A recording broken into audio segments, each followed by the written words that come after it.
दोस्तों बेंगलुरु के अंदर में हमें एक भयंकर वाटर क्राइसिस देखने को मिलता है और ये वाटर क्राइसिस दोस्तों 500 सालों के इतिहास में बेंगलुरु का सबसे बड़ा दोस्तों वाटर क्राइसिस देखने को मिलता है। इस वाटर क्राइसिस के अंदर में दोस्तों अब तक 22 से ज़्यादा परिवारों के ऊपर दोस्तों जबरदस्त फाइन लगाया जा चुका है, क्योंकि वे दोस्तों जो है ड्रिंकिंग वाटर का वेस्ट कर रहे थे। इसके साथ ही दोस्तों बहुत सारी जो इंडस्ट्रीज होते हैं वो बुरी तरह से इम्पैक्ट कर रही है। काफ़ी सारे लोगों को ये सलाह दिया है कि वे किसी भी तरह से दोस्तों ड्रिंकिंग वाटर का वेस्ट ना करें, क्योंकि लिए दोस्तों वहाँ पर पीने के लिए जो आवश्यक जरूरत होता है उसकी भी पूर्ति नहीं हो पा रही है। तो आइए दोस्तों आज के इस वीडियो में भारत के एक बहुत ही बड़े शहर बेंगलुरु के बारे में इसी चीज़ को समझने की कोशिश करते हैं कि बेंगलुरु के अंदर जो इतना बड़ा हब है आईटी सेक्टर का, जहाँ के लोग दोस्तों इतने शिक्षित हैं, वहाँ के अंदर में दोस्तों इस तरह का क्राइसिस देखने को मिलता है। तो आइए दोस्तों आज के इस वीडियो में इसी चीज़ को विस्तार से समझने की कोशिश करते हैं।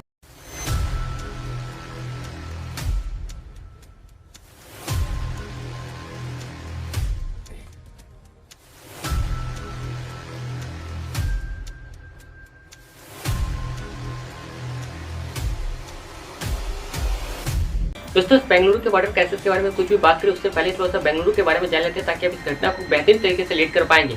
जब दोस्तों बेंगलुरु के बारे में बात करते हैं तो दोस्तों आप भारत को जब देखते हैं तो भारत के दक्षिण में जैसे ही आप आते हैं तो वहाँ पर आपको एक राज्य कर्नाटक मिलता है, और कर्नाटक के दक्षिण में जब आप देखते हैं तो उसकी राजधानी आपको बेंगलुरु देखने को मिलती है। बेंगलुरु जो कि दोस्तों आज इसकी पॉपुलेशन आपको कुछ 1.5 करोड़ के आसपास देखने को मिलती है।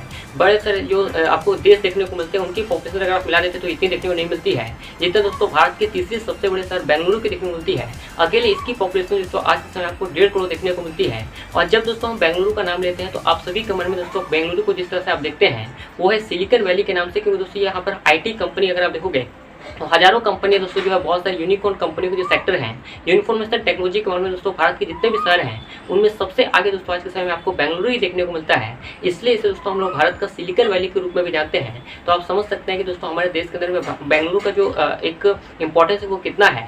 अब दोस्तों हम यहाँ पे समझने की कोशिश करते हैं कि एक्चुअल में बेंगलुरु के अंदर में वाटर क्राइसिस कैसे शुरू होता है। दोस्तों इस वाटर क्राइसिस को समझने का मतलब है कि बेसिकली हमें समझना होगा कि बेंगलुरु को अब तक का वाटर का इतिहास क्या रहा है। अभी तक दोस्तों जो बेंगलुरु को पानी मिलती थी, बेसिकली बेंगलुरु में बताया जाता है कि अब तक दोस्तों जो है रोजाना करीब दोस्तों 200 करोड़ लीटर के आसपास की दोस्तों पानी की खपत रोजाना देखने को मिलती है। और इसमें से दोस्तों जो 145 करोड़ लीटर के आसपास की जो पानी होती है दोस्तों वो उन्हें कावेरी नदी से मिलता है, जो कि बेंगलुरु जो दोस्तों आपको कर्नाटक के अंदर में प्रवाहित होने वाली एक प्रमुख नदी देखने को मिलती है। और इसके साथ दोस्तों जो 55 करोड़ लीटर के आसपास की जो पानी होती है उन्हें ट्यूबवेल से देखने को मिलता है, या फिर जो बोरवेल्स होते हैं उनसे देखने को मिलता है। लेकिन दोस्तों आप सभी को पता होगा कि अभी कुछ दिनों पहले अगर आपको पता होगा कि नवंबर 2023 के अंदर में यहाँ पर एक भयंकर दोस्तों फ्लड देखने को मिला था। तो हम कह सकते हैं कि दोस्तों पिछले कुछ समय पहले अगर आप देखेंगे तो बेंगलुरु के लोग दोस्तों जो है पानी से परेशान थे, अब दोस्तों वे लोग पानी के लिए परेशान हैं। इसका कहने का सीधा सा मतलब ये देखने को मिलता है कि पिछले कुछ समय पहले अगर आपने देखा होगा तो बेंगलुरु में बाढ़ का सामना किया गया था। ऐसे में उनके पास पानी काफी ज्यादा था, लेकिन अब दोस्तों वे जो है पानी की समस्या से जूझ रहे हैं। इसका एक बहुत बड़ा कारण ये देखने को मिलता है कि जो कावेरी नदी देखने को मिलता है, क्योंकि गर्मी का सीजन देखने को मिल रहा है और काफी तरफ से दोस्तों अगर आप देखेंगे तो यहाँ पर जो मानसून है वो काफी लेट हो चुका है। यहाँ पर जो कमजोर मानसून के कारण जो काफी सारी नदियां हैं, कावेरी की जो सहायक नदियां देखने को मिलती है वो सूख चुकी है, जिसका एक बहुत बड़ा कारण होता है कि बेंगलुरु की जो आवश्यक जो पानी की पूर्ति होती है वो यहाँ नहीं मिल पा रही है। और इसके साथ दोस्तों इसी गर्मी के कारण जो है दोस्तों यहाँ के बोरवेल्स सूख चुके हैं, जिसका एक प्रधान कारण हमें देखने को मिलता है कि बेंगलुरु में वाटर क्राइसिस देखने को मिलता है। लेकिन ये दोस्तों वाटर क्राइसिस जो इतनी आसानी से नहीं आया है, इसका दोस्तों एक परिणाम बहुत ये है कि बेंगलुरु के अंदर दोस्तों आज के समय में जो आप ये बेंगलुरु को जब भी देखते हैं तो इतना बड़ा इंडस्ट्रियलाइजेशन आपको देखने को मिलता है, इतना बड़ा जो आईटी हब देखने को मिलता है, वो एक बहुत बड़ा कारण आपको देखने को मिलता है कि बेंगलुरु में आने वाले समय में इससे भी भयंकर हमें वाटर क्राइसिस देखने को मिल सकता है।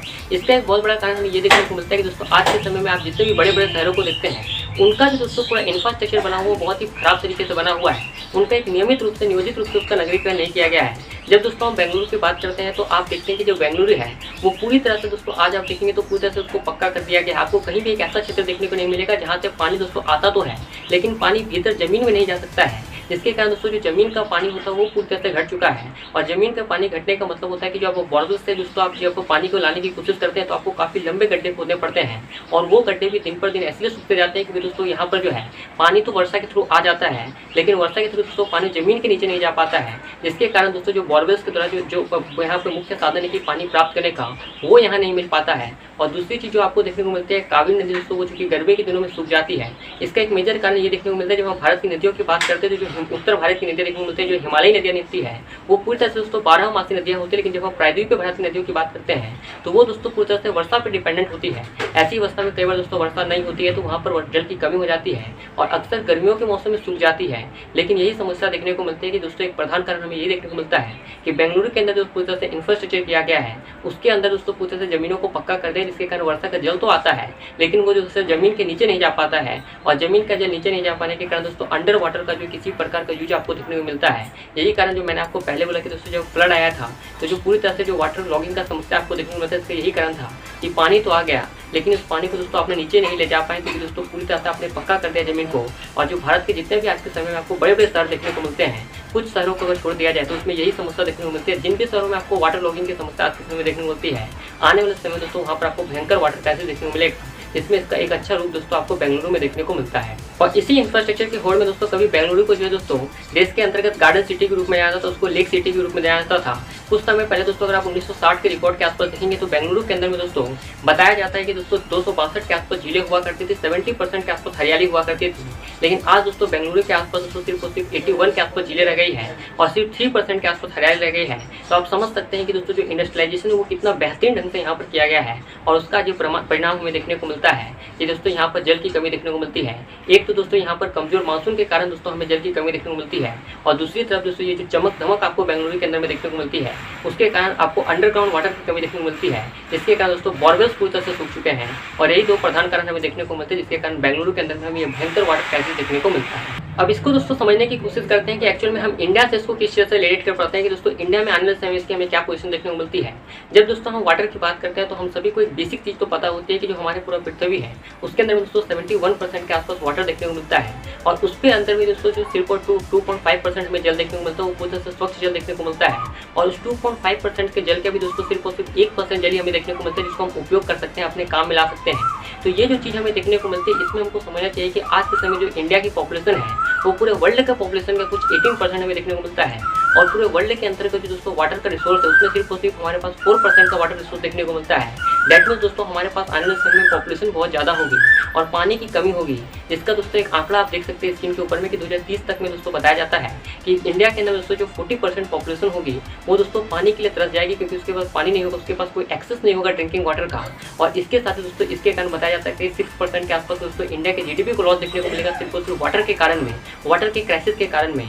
तो आने वाले समय में दोस्तों पानी को लेकर जो पूरा देश का भविष्य होने वाला है वो बहुत ही खराब देखने को मिल रहा है। और इसको लेकर दोस्तों हम किसी भी पॉलिटिकल पार्टी को ब्लेम नहीं कर सकते हैं कि भाई इस पॉलिटिकल कर्नाटक के अंदर में अगर आप देखेंगे तो बहुत से लोग ये कहते हैं कि कर्नाटक के अंदर की उस गवर्नमेंट कुछ काम नहीं करी है, लेकिन ऐसा नहीं है दोस्तों। इसमें पूरी तरह से मुझे लगता है कि हमारा योगदान होता है। हम दोस्तों अपने पानी को दोस्तों बेहतरीन ढंग से खर्च करते हैं, काम के कामों में खर्च करते हैं। हमें दोस्तों ये जानने की आवश्यकता है। बचपन में दोस्तों हमने एक कहावत बहुत ही सुनी होगी कि सेव वाटर सेव लाइफ, कि पानी को जब बचाएंगे दोस्तों तभी हम जल को जीवन है दोस्तों, इस चीज़ को हमने सुना है। जल को जब हम बचाएंगे दोस्तों तभी हम जीवन को बचा सकते हैं, ये बात तो हमने सभी बचपन में सुना है। लेकिन ये दोस्तों सभी चीज़ें थ्योरेटिकली आज के समय में रह गई है। आज के समय में दोस्तों इसका प्रैक्टिकली हमने इंप्लीमेंट नहीं किया है। हम दोस्तों अपने पानी जब हमारे पास रहता है तो उसको बहुत ही बुरी तरह से उसको नष्ट करते हैं। एक दिन दोस्तों जब हमें पानी नहीं मिल पाता तब हमें उससे समझ में आती है कि एक्चुअल में पानी का मोल क्या है। इसीलिए दोस्तों हमें ये समझना चाहिए कि जो पानी है दोस्तों उसका सही कामों में उपयोग किया जाना चाहिए। आज के समय में दोस्तों अगर आप देखेंगे तो बहुत सारे बड़े बड़े शहरों के अंदर में आज के वाटर क्राइसिस आने वाले समय आपको देखने को मिलेगा। स्पेशली दोस्तों गर्मी का मौसम अगर शुरू हो चुका है तो वाटर क्राइसिस आपको जरूर देखने को मिलेगा। भारत के कुछ बहुत सारे बड़े बड़े शहरों में आपको देखने को मिलेगा। और जैसा कि मैंने आपको स्टैटिस्ट का पूरा एक आंकड़ा दिखा दिया है कि आने वाले समय दोस्तों जो भारत का भविष्य होगा वो पानी को लेकर कैसा होने वाला है। इसीलिए दोस्तों आज के समय में मेरा आपको ये सबका कर्तव्य होता है कि दोस्तों पानी को जो है अच्छी तरह से रिसोर्स का उपयोग करें। कोई भी चीज़ दोस्तों इस दुनिया के अंदर अनलिमिटेड नहीं होती है, लेकिन हम जिस तरह से दोस्तों इस प्रकृति के उपहारों का अनलिमिटेड रूप से इस्तेमाल करते हैं वो एक ना एक दिन दोस्तों खत्म हो जाएगा। उसके बाद दोस्तों हमें जो उसका असली मोल समझ में आएगा। उसके बाद दोस्तों हमें एक बहुत बड़ा प्रॉब्लम फेस करना पड़ेगा। इसलिए दोस्तों किसी भी तरह से अगर आप आज के समय आप पानी का इस्तेमाल कर रहे हैं तो कृपया थोड़ा बचा कर करें और पानी को दोस्तों केवल सही कामों के लिए इस्तेमाल करें। झूठ मूठ का दोस्तों पानी का बर्बादी ना किया कीजिए। पानी को बचाने के जितने भी उपाय होते हैं दोस्तों ये आपको गूगल में सर्च करके स्पेशली मिल जाएंगे, तो आप वहाँ से जाकर देखिए और पानी को बचाने के लिए दोस्तों अपना योगदान दीजिए। क्योंकि दोस्तों ऐसा करके हम हो सकता है कि दोस्तों भारत को 1% ही बेटर कर पाएंगे, लेकिन दोस्तों भारत को 1% बेटर बनाने में अपना योगदान दीजिए और पानी को बचाइए। चलिए दोस्तों इस वीडियो में इतना ही, लेकिन इन सब चीज़ों को लेकर आपका क्या कहना है वो बहुत ही मायने रखता है। और पानी को लेकर आप क्या सोचते हैं बेंगलुरु के वाटर क्राइसिस को लेकर स्पेशली आप क्या सोचते हो वो नीचे कमेंट करके जरूर बताइएगा। और जैसा कि मैंने आपको पहले भी बताया, ये किसी प्रकार का पॉलिटिकल मुद्दा नहीं है, ये पूरी तरह से एक देश का मुद्दा है, ये प्रकृति से जुड़ा हुआ मुद्दा है। तो इसको उस तरह से देखा कीजिएगा, किसी प्रकार से पॉलिटिकली इस चीज़ को नहीं देखा कीजिएगा। लेकिन इस सब चीज़ों को लेकर दोस्तों आपका मायने क्या होता है, आपका क्या ओपिनियन होता है, वो आप बहुत ही मायने रखता है। इसके लिए दोस्तों हमारा कमेंट बॉक्स जो आपकी सलाहों के लिए 24 घंटे खुला रहता है। तो जब आपको अच्छा लगता है, जो आपको अच्छा लगता है वो हम नीचे कमेंट करके बता सकते हो, अपने विचारों को हमारे साथ में साझा कर सकते हो। और जैसा कि हर वीडियो के एंड में हम आपसे कहते हैं कि बड़ों का सम्मान करें, छोटों को प्यार दें, अपना व्यक्तित्व इस तरह से विकसित करें कि महिलाएं पुरुष के साथ और पुरुष महिलाओं के साथ सुरक्षित और सम्मानित महसूस कर सके। मैं मिलता हूं वीडियो में, तब तक के लिए आप सबका दिल से धन्यवाद।